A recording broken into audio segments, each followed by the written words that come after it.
Boa noite, meu neto, que já me falou boa noite. Boa noite. Cadê? E aí, animados?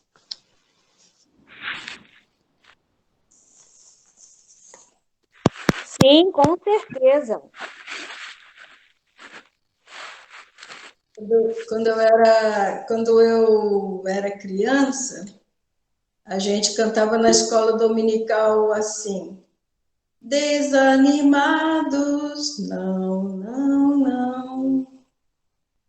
Desanimados, não, não, não. Porque não dá para ficar desanimado, né? Nós temos uma vida poderosa dentro de nós. Nós temos um reino dentro de nós. E nós somos irmãos do rei. Isso quer dizer que nós podemos ter segurança, nos sentirmos bem seguros, porque o rei é nosso irmão, está conosco. Ele disse que já não nos chamaria mais de servos, mas nos chamaria de irmãos. Então, vamos orar, colocar esse tempo diante de Deus. Agradeço mais uma vez você que está aí, que veio. Agradeço pela sua fidelidade. Faça chuva, faça sol, você está aí, né? E depois da oração, pegue a sua folha dos registros de observações. E nós vamos trabalhar com ela, mas nós não vamos gastar todo o nosso tempo nela. Eu quero ver se a gente ainda fala sobre uma palavra-chave muito importante para a gente fechar esse período da observação, para nós entrarmos agora no estudo realmente do livro do Evangelho de Marcos. Até já peço perdão porque eu falei que ia disponibilizar a apostila e eu acabei não fazendo. Mas a gente vai colocar, logo após essa reunião, já vai estar lá para vocês poderem fazer as cópias para a próxima fase. Tá bom? Eu vou pedir para o Felipe, o nosso facilitador aí, o nosso anfitrião, um deles, né, para estar orando, colocando esse período diante de Deus. Oremos. Senhor nosso Deus, nosso eterno e amado Pai, nós aqui, Senhor, estamos reunidos nessa noite, porque nós, Senhor, temos o anseio, a vontade de aprender mais sobre Ti, sobre a Tua palavra, sobre o Teu propósito para as nossas vidas, Senhor. Então, que o Senhor possa Amém.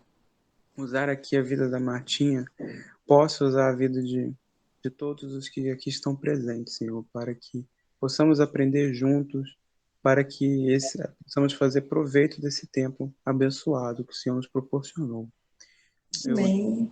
peço para que o Senhor abra as mentes de cada um de nós, que o Senhor, que assim como a Martinha disse no começo, que nós possamos sentir conforto, nos sentir, Senhor, em paz, porque o Senhor é nosso Deus e o Senhor é nossa fortaleza, Senhor. Nós agradecemos tudo, em nome de Jesus, amém. Amém. Amém.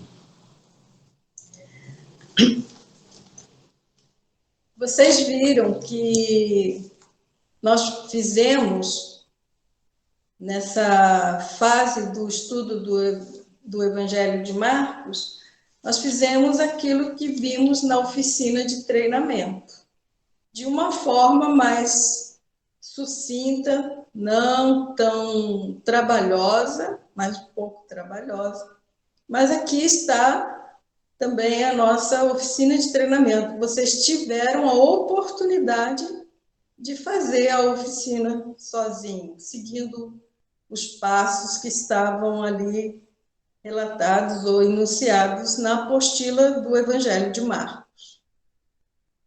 Então, de posse desta folha, nós fizemos algumas observações a respeito do Evangelho de Marcos. E eu gostaria de saber se você chegou a dar nome ao Evangelho. Se chegou, qual foi o nome que você deu para o Evangelho de Marcos? Qual o título?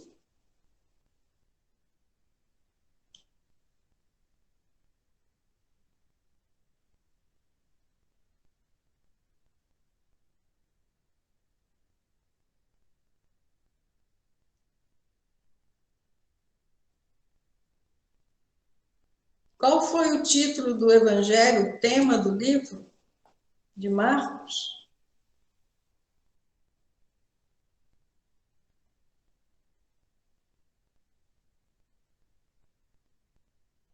O título eu não dei, não. O título eu esqueci, Martinha. Eu fiz os temas dos capítulos, agora o título do livro eu esqueci, passou batido. Me perdoe.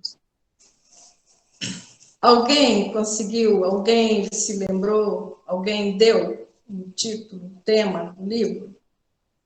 O Evangelho? Pois não, Cris? Certo. Mais alguém?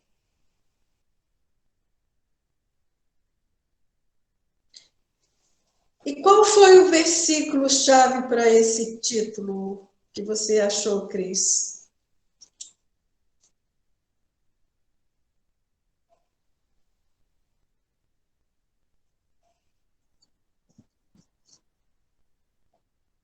Pode ler. Pode ler para nós, por favor?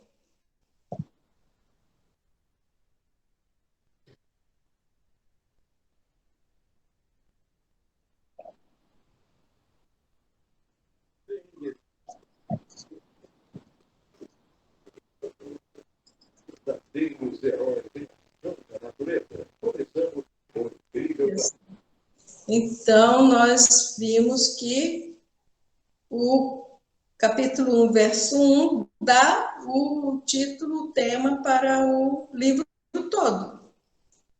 Porque ali já começa a relatar desde o Antigo Testamento, desde o profeta Isaías. E qual foi o propósito desse evangelho ter sido escrito?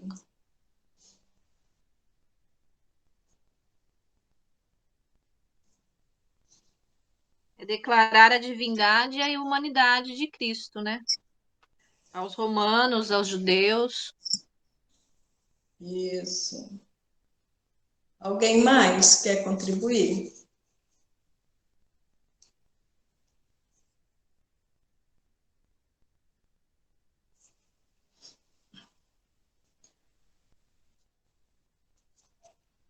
Vocês pesquisaram e acharam a data aproximada da escrita do Evangelho de Lucas, de Marcos, desculpa, de Marcos? 65 a 70 depois de Cristo. Isso, muito bom.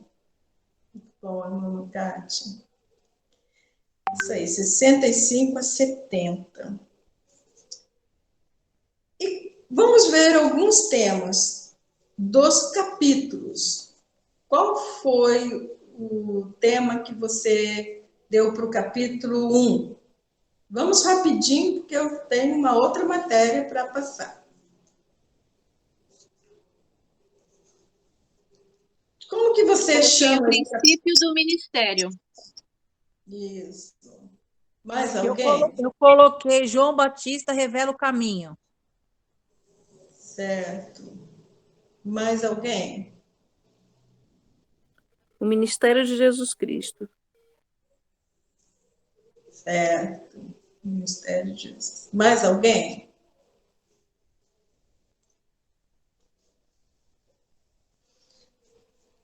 E o capítulo 2?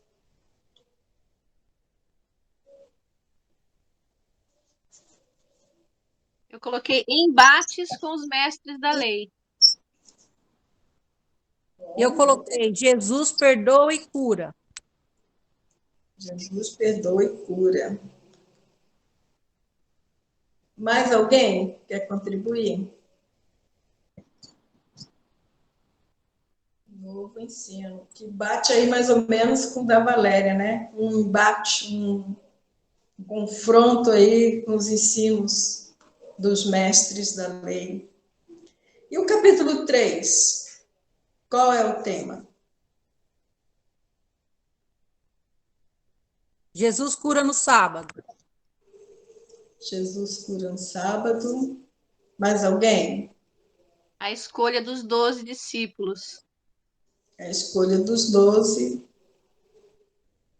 Outra contribuição?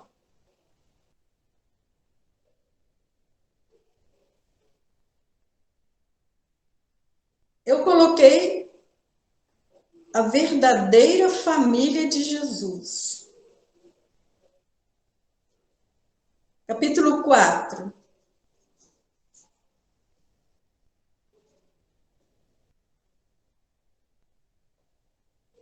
Eu coloquei o ensino por parábolas. A parábola do semeador. Certo. Mais alguém?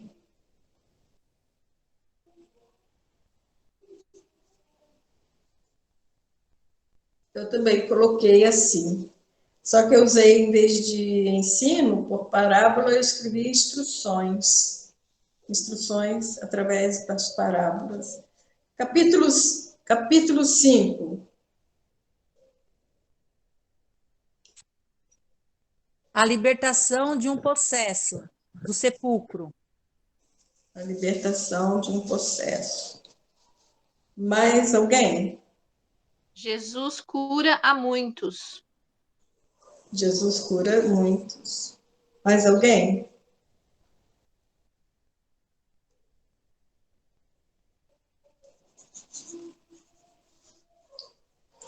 Eu coloquei que Jesus também instruiu através das obras. E aí bate com o que a Valéria falou. Muitas obras, muito. Jesus ensinou, tem muitos princípios ali, através das obras que Jesus realizou. Precisamos sempre lembrar que Deus não faz nada sem propósito. Tudo tem um propósito. E o propósito de Deus é tornar a gente cada vez mais semelhantes a Cristo. Não percamos isso de vista. Capítulo 6. Jesus é rejeitado pelos seus. Jesus é rejeitado. Eu coloquei a morte de João Batista. A morte de João Batista.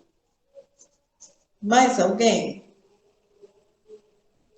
Quem não fez, aproveita para ir anotando.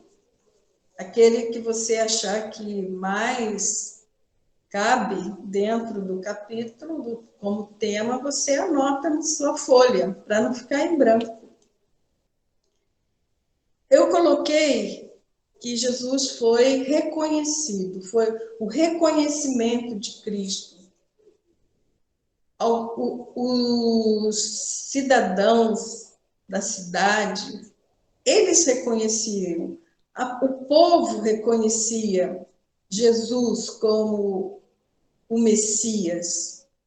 Os demônios reconheciam que Jesus era o Messias, o Filho de Deus. Só que Jesus proibia de ser anunciado, de ser revelado. Por quê? Pelo mesmo motivo que ele fugiu. algumas vezes do meio da multidão, ou pelo meio da multidão, quando ele estava sendo perseguido para ser morto. Então, porque ainda não havia chegado a hora dele morrer, então ele proibia essa revelação, que ainda não era a hora. Seria revelado no tempo, no momento certo. E esse tempo e esse momento foi após a ressurreição.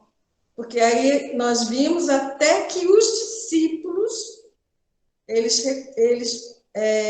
foram ter certeza, convicção de que Jesus realmente era o Messias. Alguns tiveram na crucificação, como o centurião, mas a maioria só foi ter certeza de que Jesus era o Messias, o Filho de Deus, após a ressurreição. Então, no capítulo 6, o meu título foi O Reconhecimento de Cristo. E no capítulo 7, qual é o tema?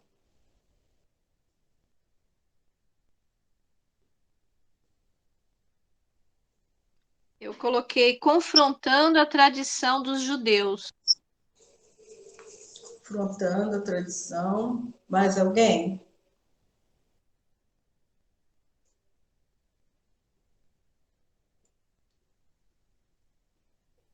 Eu coloquei curas e milagres. Capítulo 8.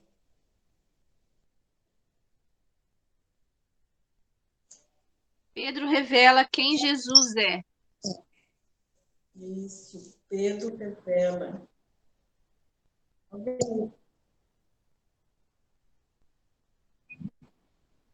Alguém mais? Caminho da cruz. Capítulo 9.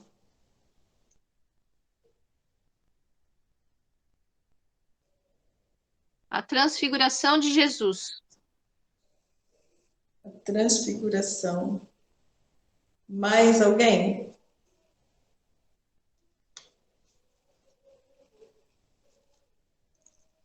Capítulo 10.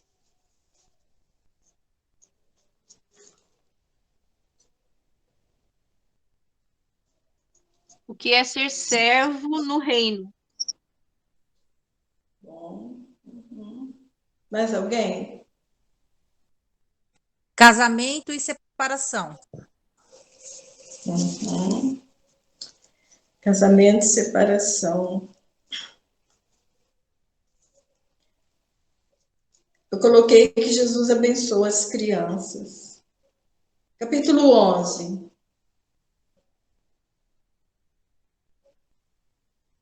A preparação para a Páscoa. Preparação. Mais alguém? A entrada triunfal de Jesus. Bendito que vem. Bom, isso. Entrada triunfal. Isso foi previsto, né, pelo profeta Zacarias. Mas o capítulo... Eu coloquei a defesa de Jesus. Capítulo 12.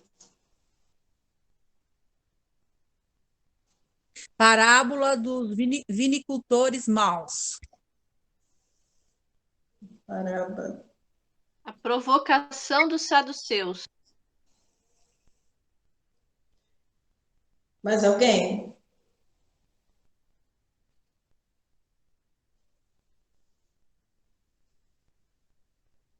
Capítulo 13.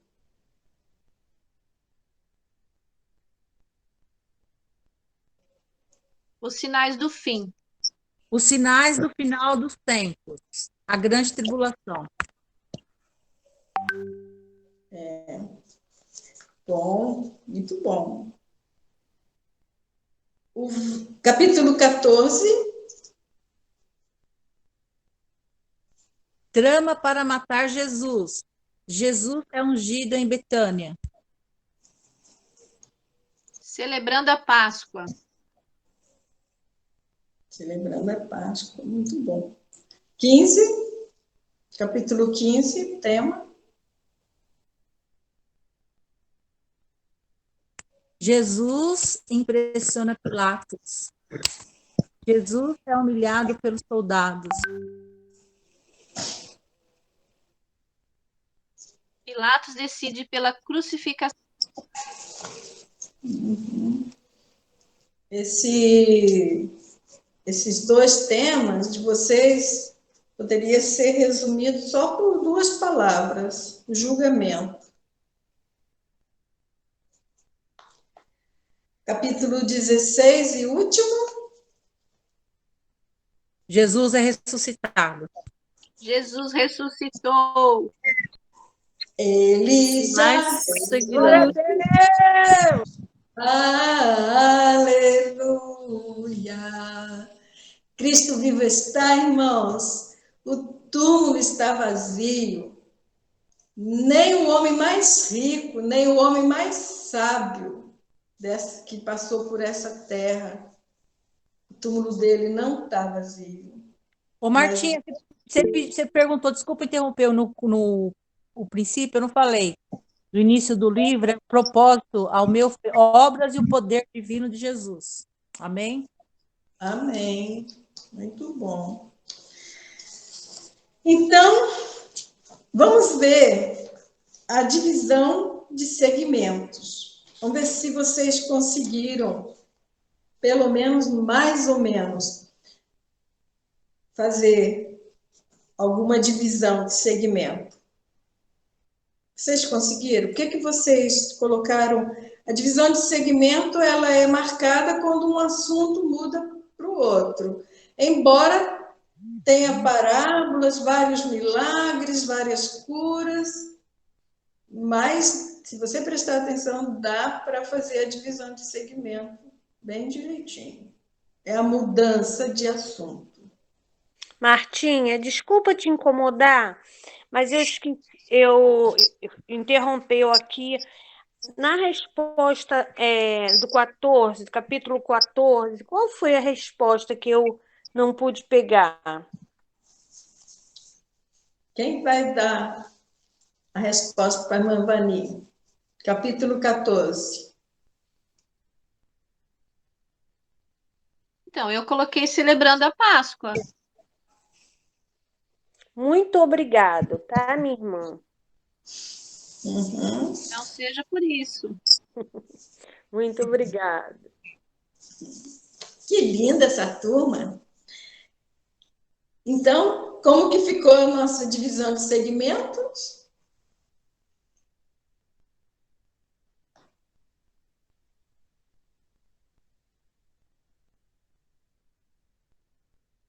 Eu não consigo falar tudo, não. É muita coisa. Então, eu fiz, por exemplo, do capítulo 1, eu fiz do 1º ao 11º versículo, um tema. Depois, do 12 e o 13, o outro assunto. E assim eu fui fazendo. Mas de todo o livro eu não consigo falar tudo, que é muita coisa. Quando nós estivermos mais familiarizados com o método, vocês vão ver que é fácil, é mais fácil. Porque dá para a gente aglomerar, colocar junto. Por exemplo, do capítulo 1, dos versos de 1 ao 13, eu coloquei começo das boas obras. Que ali está se iniciando o ministério de Jesus. Ele está apresentando para o mundo o reino de Deus. Quando nós fizemos a observação lá em 1 João, nós vimos que aqueles que seguem a Jesus devem andar como ele andou. Aí a gente pergunta, como ele andou? Aí também vimos em Marcos que ele andou fazendo boas obras. Ele andou fazendo bem. Jesus andou fazendo bem. Então, nós, como discípulos de Jesus, seguidores de Jesus, nós também devemos andar como ele andou, e ele andou fazendo o bem. Então, se nós tivermos a oportunidade de fazer um bem para alguém e tivermos condições de fazê-lo, nós devemos fazer. Qual seria a próxima divisão de segmento? Quem quer contribuir?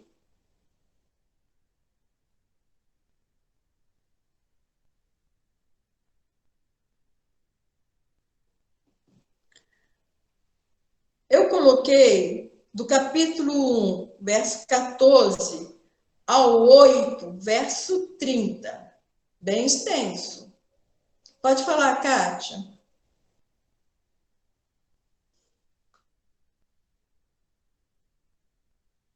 Marta, isso aí não consigo fazer. Não. Não.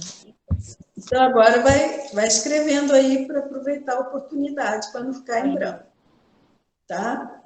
Então, do capítulo 1, verso 14 ao capítulo 8, verso 30, eu coloquei ali todo o ministério de Jesus. Tudo aquilo que ele fez dentro do seu ministério. Ensinou, foi ensinando, foi confrontando, foi curando, foi expulsando demônios, foi mostrando que ele tinha autoridade sobre as enfermidades, sobre a natureza. E como nós vimos com o doutor Leandro Lima, Jesus, ele, com cada milagre que ele realizou, com cada cura que ele realizou, ele foi tirando a autoridade de Satanás sobre essas áreas para atuar. E Jesus termina dizendo que foi-lhe dado todo o poder no céu, aqui na terra também. Então, foi para isso que Jesus veio, para conquistar, para tomar de volta a autoridade. Do modo... Tomar não é bom esse termo. Para ele ter o direito legal de ter de volta a autoridade. Porque essa autoridade foi dada ao homem no pecado. Quando pecou, ele deu para Satanás o direito de agir aqui na terra através da gente. Sem o ser humano, ele não pode atuar aqui de jeito nenhum. E Jesus conquistou de volta essa autoridade. No capítulo 8, do verso 31 até o 13, 37, ali nós colocamos tudo aquilo que aconteceu, que foi a preparação para a morte, que nós chamamos de via sacra, ou o caminho para a cruz. E, por fim, nós colocamos que foram os discursos de Jesus, e ele concluiu o seu ministério com a sua morte, o sepultamento e a ressurreição. E assim Jesus cumpre tudo aquilo que a lei exigia. Porque o salário do pecado é a morte. E Jesus também venceu a morte. Jesus venceu o último inimigo, que é a morte. E ele ressuscitou, vencendo assim a morte. Deu para entender mais ou menos agora como que se faz a divisão do segmento? Dá para aglomerar Sim. A gente pode numerar. De qualquer livro. Qualquer livro, por mais extenso que ele seja, dá para a gente fazer aglomerando. Tá bom? E eu trouxe para a gente conversar um assunto muito lindo, muito maravilhoso, que é uma das palavras-chave do Evangelho de Marcos, que é a nova aliança. Vocês falaram da celebração da Páscoa, e ali na celebração da Páscoa, nós vimos a nova aliança sendo estabelecida por Jesus e que vai concretizar com a sua morte, a morte de cruz. Porque, como nós vimos desde o passado da antiguidade, que sem derramamento de sangue não há remissão de pecado. Então, pega a sua folha, uma folha em branco, e escreva no alto da folha, nova aliança. Escreva no alto da folha, nova aliança, e divida a sua página em 3 colunas.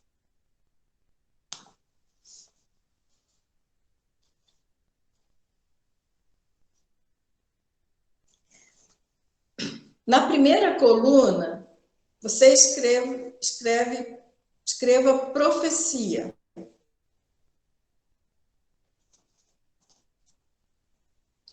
Na coluna do meio, você escreve cumpriu-se. Repete, Martinha, por favor. A primeira coluna, profecia. E a do meio, cumpriu-se. Cumpriu-se. E a terceira coluna, plenitude. Então, primeira coluna, a profecia da nova aliança. A coluna do meio, a nova aliança, ela se cumpriu. E ela ainda vai chegar na sua plenitude. Amém? Então, nós vamos fazer assim. Eu vou falar o texto bíblico, você escreve aí, na coluna da profecia. Você escreve o texto que eu vou falar. E lê, acha e leia. Êxodo capítulo 24, versos 6 e 8. Êxodo capítulo 24, versos 6 e 8.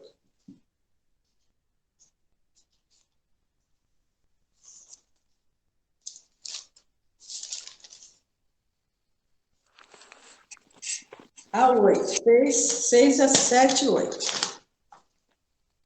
Moisés, Êxodo 24, 6, 7 e 8. Moisés tomou metade do sangue e o pôs em bacia, e a outra metade espargiu sobre o altar.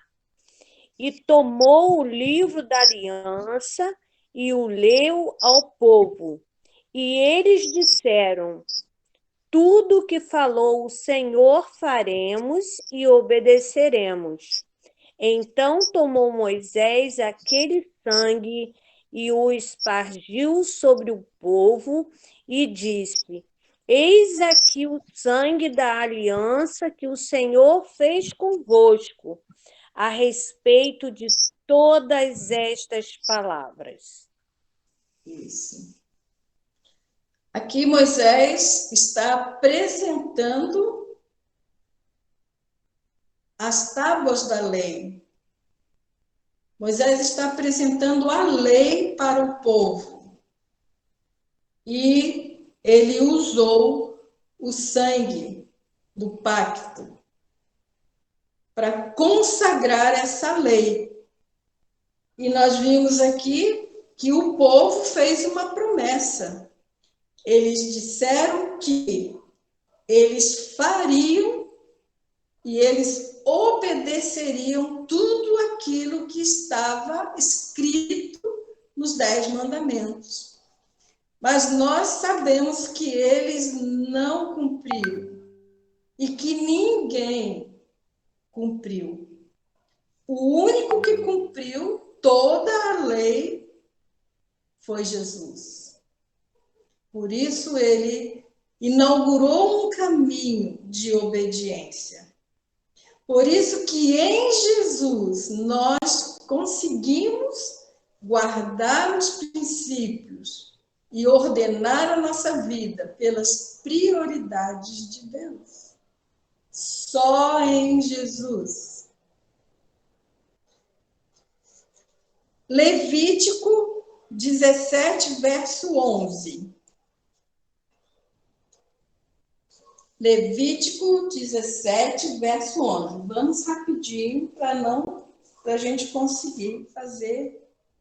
Porque a vida da carne está no sangue, e este sangue eu vou-lo tenho dado para cumprir o ritual da expiação, sobre o altar, pelas vossas vidas, pois é o sangue que faz a expiação pela vida.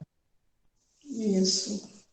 Então, nós vimos aqui nesse versículo que é uma vida por uma outra vida.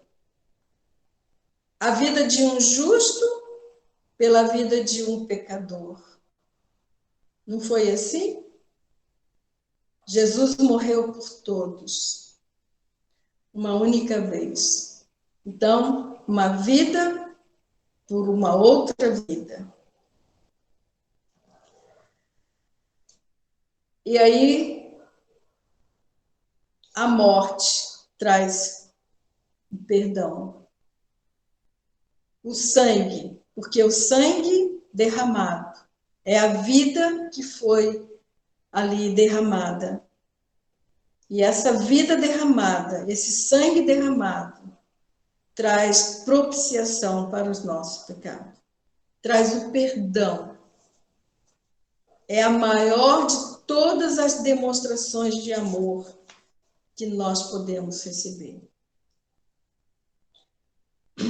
Agora vamos ver. Então, irmãos, esses 2 versículos aí, eles não falam diretamente, eles falam indiretamente da nova aliança. Mas existe texto bíblico que fala diretamente a promessa direta da nova aliança. Está em Jeremias 31, verso 31. Jeremias 31, 31.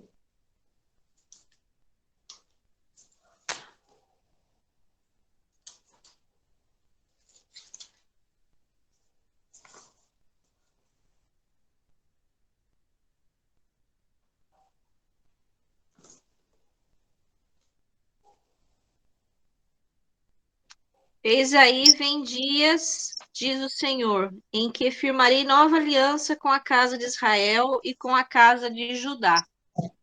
Isso.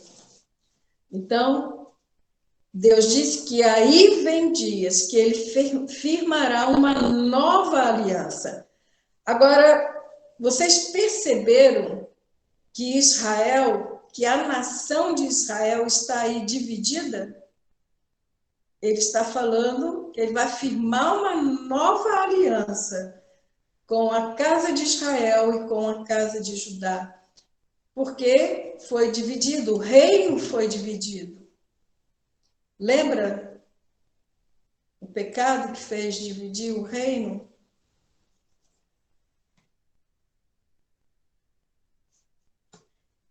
O reino foi dividido em Salomão. Mas ali, naquele momento, foi quando Deus tomou a decisão de fazer que foi separado. Uma parte foi levada cativo e outra parte ficou cativo. Estão lembrada disso? Ali nasceu os samaritanos. que ficou dividido. Só que isso só aconteceu depois de Salomão, porque Deus prometeu a Davi que não dividiria o reino dele. Foi em Jeoaquim que o reino realmente foi dividido em norte e sul. Então, aqui em Jeremias 31, é a primeira vez que é mencionado a nova aliança. Dessa forma tão clara. Agora vamos ver os versos, o verso 37. Não, perdão, vamos do 35 e 36, depois o 37, mas primeiro 35 e 36.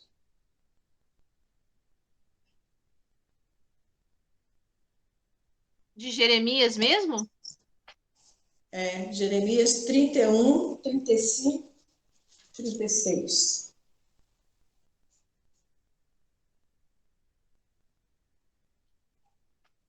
Assim diz o Senhor, que dá o sol para a luz do dia e as leis fixas à lua e às estrelas para a luz da noite, que agita o mar e faz bramir as suas ondas. Senhor dos exércitos é o seu nome. Se falharem estas leis fixas diante de mim, diz o Senhor, deixará também a descendência de Israel de ser uma nação diante de mim para sempre. Então aí nós vemos o quê? Nós vemos Deus desafiando a natureza, desafiando as leis que ele mesmo estabeleceu. E ele está desafiando que se elas mudarem, ele vai deixar Israel de lado. Agora vamos ver o verso 37.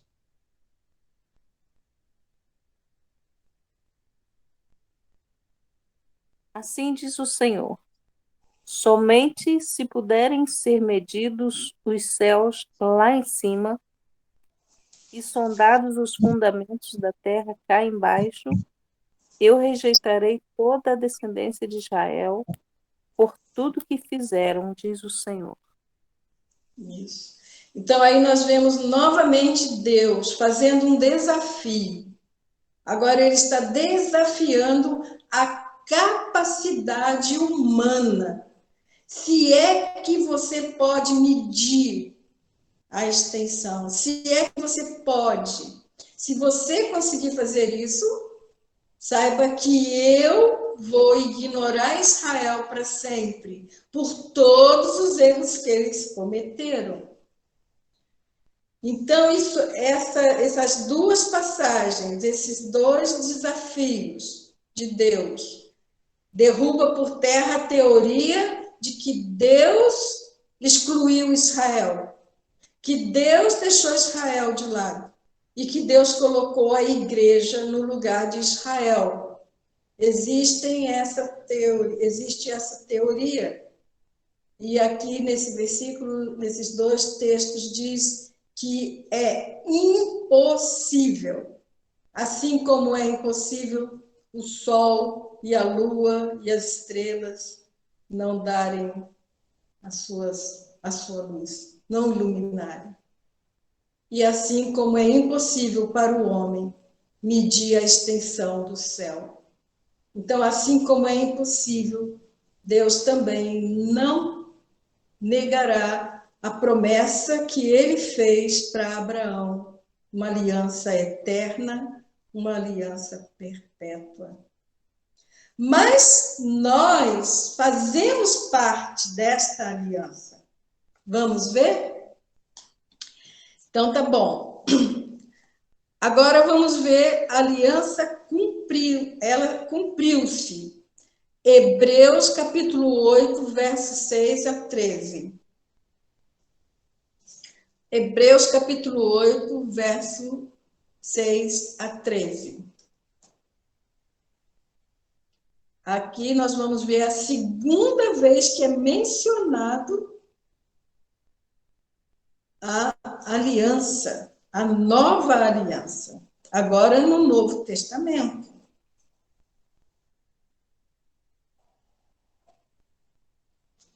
Continua na profecia ou vai na segunda coluna, Marta? Na segunda coluna, cumpriu-se. Ah, tá.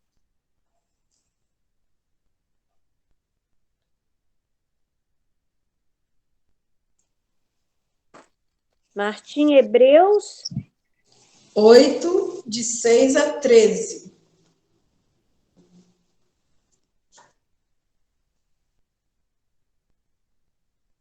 Quem encontrar pode ler, por favor.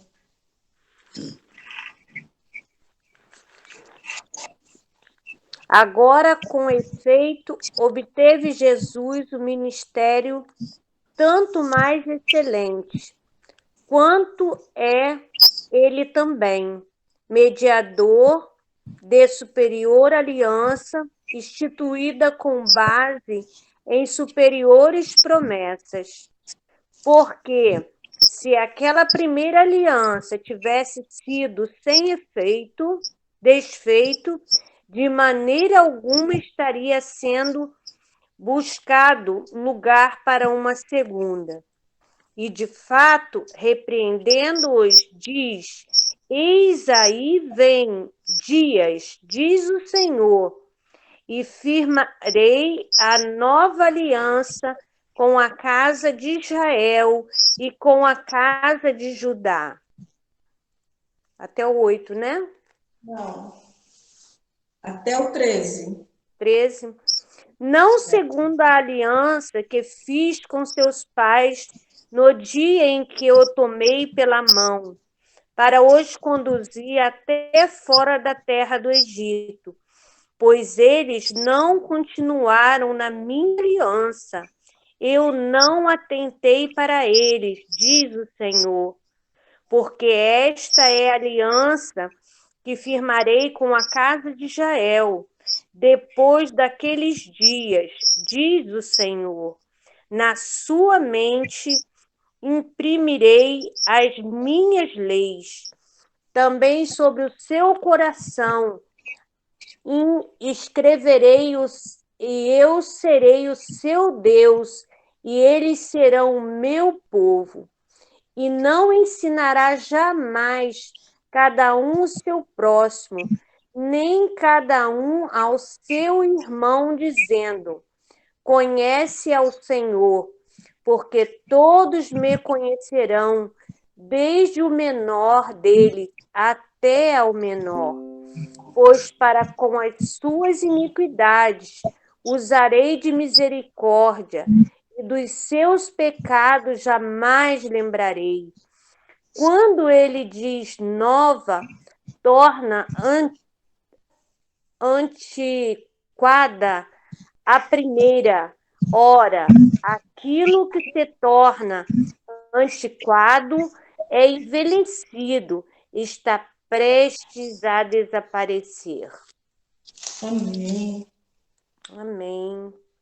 Então, aí nós vemos a promessa que Deus fez a Abraão, uma nova aliança. Quando Deus fez a promessa a Abraão, ele prometeu 3 coisas. Ele prometeu uma semente, ele prometeu uma terra, e ele prometeu a nova aliança. E ele disse que através da nova aliança, todas as famílias da terra seriam abençoadas através da semente de Abraão. E eu pergunto, essa promessa já não se cumpriu na sua vida? Cristo já não está nascido em você? Você já não experimentou o novo nascimento?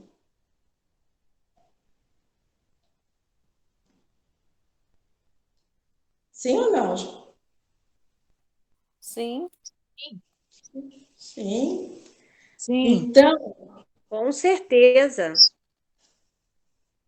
Então, aqui está dizendo, olha que lindo, até o verso 9, Deus está se referindo à casa de Israel e à casa de Judá. Mas, quando ele fala no verso 10, ele está fazendo uma promessa também para a nação de Israel, que eles já não serão mais dois, eles serão agora um. E ele diz, olha o poder da nova aliança de unificar um povo. E se tem o poder de unificar um povo, tem também o poder de unificar, de harmonizar a nossa vida, os relacionamentos. Olha, ele diz, ora, este é o pacto que farei com a casa de Israel. Não aparece mais a casa de Judá. E ele diz, depois daqueles dias, daqueles dias, esses dias nós já sabemos que é os dias da grande tribulação. Depois daqueles dias, eu porei as minhas leis no seu entendimento, e em seu coração as escreverei, e eles serão o meu povo.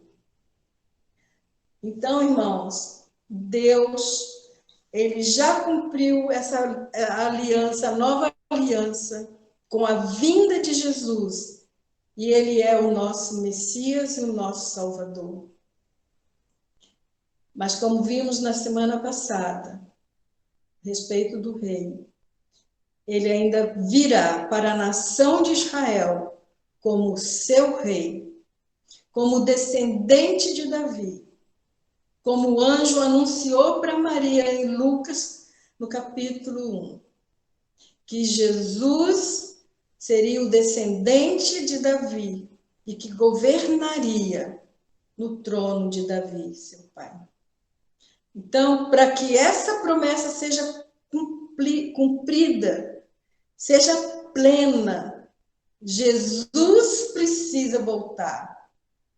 Jesus precisa reinar. Porque nós sabemos que Deus não é homem para mentir.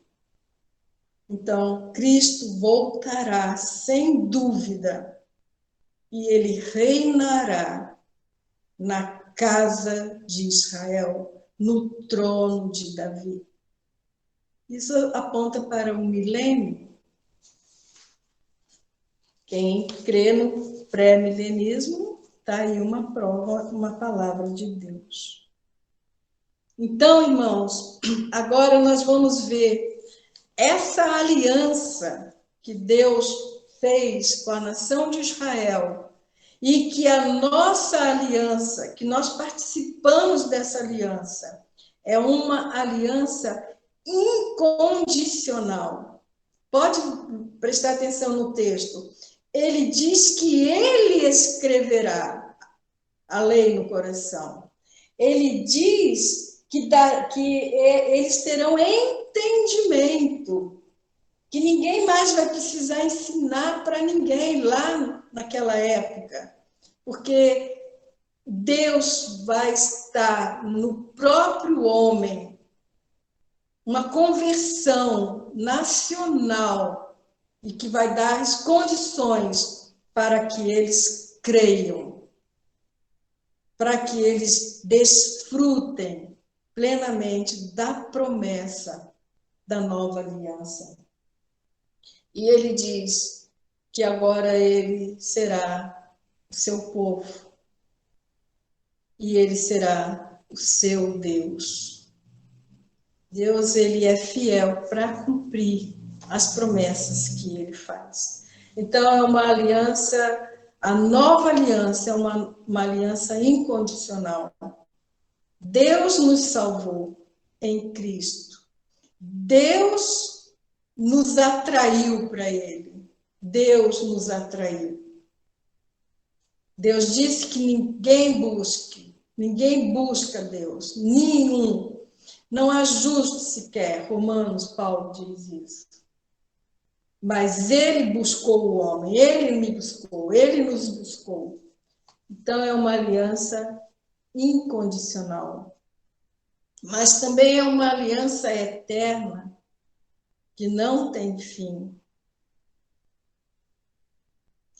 Então, vamos ver. É uma aliança que envolve a igreja. Gálatas 3, verso 13, 16. Gálatas 3, 13, 16.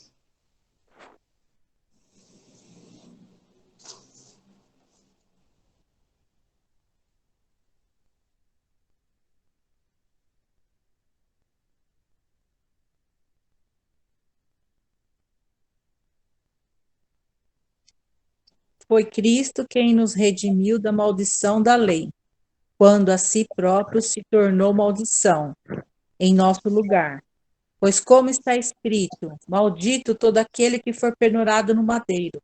Isso aconteceu para que a bênção de Abraão chegasse também aos gentios, em Jesus Cristo, a fim de que recebêssemos a promessa do Espírito Santo pela fé. Até que versículo, Marta? Do 16, 3, 13 e 16. Caros irmãos, eu vos falarei em termos simplesmente humanos. Assim mesmo, considerando que um testamento seja feito por mãos humanas, ninguém o poderá anular depois de haver sido ratificado, nem ao menos lhe acrescentar algo. Desse mesmo modo, as promessas foram feitas a Abraão e ao seu descendente. A Escritura não declara e aos seus descendentes, como se referindo a muitos, mas exclusivamente ao seu descendente, transmitindo a informação de que se trata de uma só pessoa, isto é, Cristo. Aleluia. Então, esse texto mostra que Jesus Cristo, ele é o mediador da aliança. E ele faz, através dele, nós somos participantes das promessas que Deus fez a Abraão. E essas promessas são incondicionais. Deus não colocou nenhuma condição para Abraão. Ela também é literal, quer dizer, aquilo que Deus prometeu, ele vai cumprir. E ela é eterna, como nós vimos, como não pode ser quebrada as leis da natureza. Deus não pode quebrar a aliança para sempre com Israel.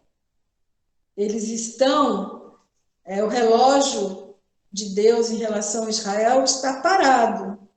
Por isso que os pregadores dizem que Israel é o relógio de Deus, porque está parado, você pode ver, as coisas estão acontecendo lá. Israel é atacado, Israel se defende. Israel foi protegido por Deus na guerra dos 6 dias. Então, Israel continua sendo descendente de Abraão, que Deus tem uma aliança eterna, literal e incondicional. E agora, ele abre, através de Jesus, para os gentios. E isso fala de mim, fala de você, e isso aponta para a igreja, a noiva do Cordeiro, que está sendo preparada e que vai ser levada, que vai haver a boda do Cordeiro, vai haver esse casamento, o arrebatamento, e depois ainda a grande festa, o grande trono branco. Irmãos, é muito lindo. Vamos mais um pouquinho, no mesmo capítulo 3, o verso 22. Olha só o que Deus diz aí. Martinha, meu telefone hoje está uma bênção. Já caiu 2 vezes. Eu gostaria que você me desse o texto bíblico que foi lido agora, o último. Fazendo favor. Gálatas 3, verso 13 ao 16. E Muito agora, obrigado. por nada, não por isso. Agora vamos ver o verso 22. E presta atenção, que coisa mais linda. Mas E as nós já... Escrituras encerrou tudo debaixo do pecado, para que a promessa pela fé em Jesus Cristo fosse dada aos que creem. Olha que lindo. Então, o que Deus fez aqui? Deus pegou o judeu, Deus também pegou os gentios e encerrou tudo debaixo da lei e condenou todo mundo. Todo mundo pecou, todo mundo está destituído da glória de Deus. Todo mundo precisa de um Salvador, tanto Israel quanto os gentios. Mas aqui Deus está mostrando que Ele está formando a noiva do Cordeiro, que somos nós, a igreja, porque a nação de Israel é um outro caso, é uma outra parte da história. Agora nós estamos vivendo a era da igreja. Nós estamos vivendo a era da graça. Nós nascemos na cruz. A igreja nasceu na cruz. Nós somos filhos da cruz, a igreja. Então aqui Deus colocou todo mundo na mesma condição, tanto judeu como gentio, para que todos entendessem que pela lei ninguém é salvo. Não é pelas obras que somos salvos. É pela graça. É um presente de Deus para todo que crê. Para todo que crê e recebe. Então vamos ver mais um passo. Isso mostra também que nós somos descendentes de Abraão pela fé. Porque Abraão é pai da fé. Vamos ver Romanos 8, 25. Desculpa, Romanos 9, 25.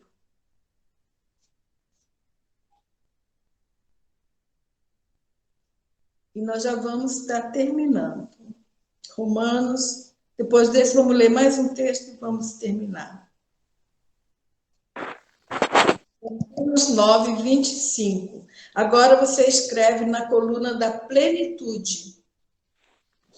Assim, Romanos 9, 25. Assim como também diz em Oséias: chamarei povo meu ao que não era meu povo, e amada a quem não era amada. Amém. Aí está falando de nós. Israel é o povo, mas nós não éramos. Nós não fazíamos parte. Agora, em Cristo Jesus, Deus disse que nos chama povo dele, pela fé em Cristo. Ele nos chama de amados, da igreja, amadas, amada. Aí depois você lê o texto de Oséias, nós não vamos ler para não estender muito. Oséias 2, 23 e Oséias 1, 10 e 11.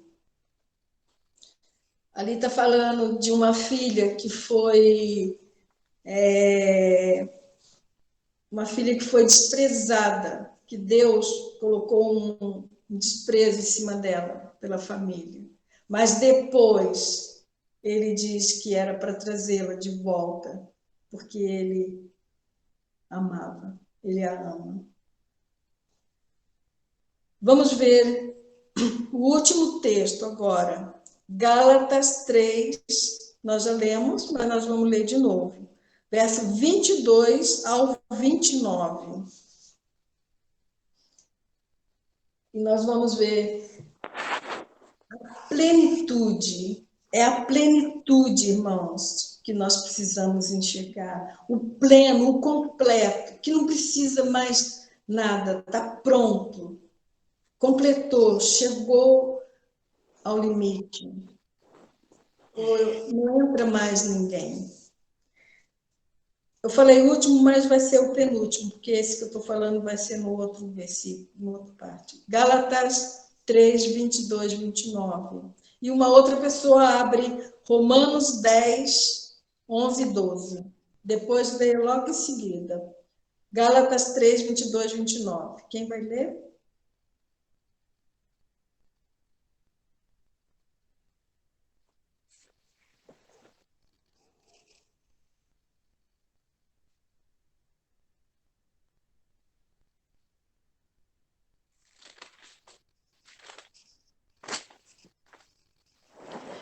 A Escritura encerrou tudo sob o pecado, para que, mediante a fé em Jesus Cristo, fosse a promessa concedida aos que creem. Mas, antes que viesse a fé, estávamos sob a tutela da lei e nela encerrados, para que essa fé que, de futuro, haveria de revelar-se. De maneira que a lei nos serviu de aio para nos conduzir a Cristo, a fim de que fôssemos justificados por fé. Mas, tendo vindo a fé, já não permanecemos subordinados ao aio, pois todos vós sois filhos de Deus mediante a fé em Cristo Jesus. Porque todos quantos fostes batizados em Cristo, de Cristo vos revestistes. Destarte, não pode haver judeu nem grego, nem escravo, nem liberto, nem homem, nem mulher, porque todos vós sois um em Cristo Jesus. E, se sois de Cristo, também sois descendentes de Abraão e herdeiros segundo a promessa. Amém. Perceberam a unificação? Em Cristo já não há mais nenhuma separação. Não há separação de grego e judeu, gentio e judeu. Não há mais separação de livre e escravo. Não há mais separação. Somos todos um em Cristo Jesus. E pela fé, nós somos descendentes de Abraão. Pela fé. Nós somos agora uma nação espiritual que vai se unir no futuro com a nação de Israel, porque seremos um só povo. Deus não terá dois povos. Será uma unificação aí. E a última passagem, Romanos 10, 11 e 12.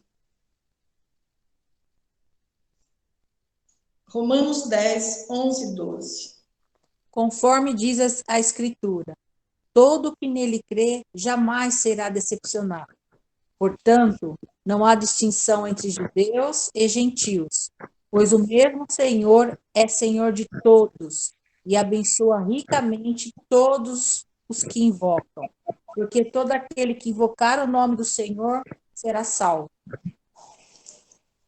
Amém. Então, assim Deus fará a unificação dos dois povos, da igreja e a nação de Israel.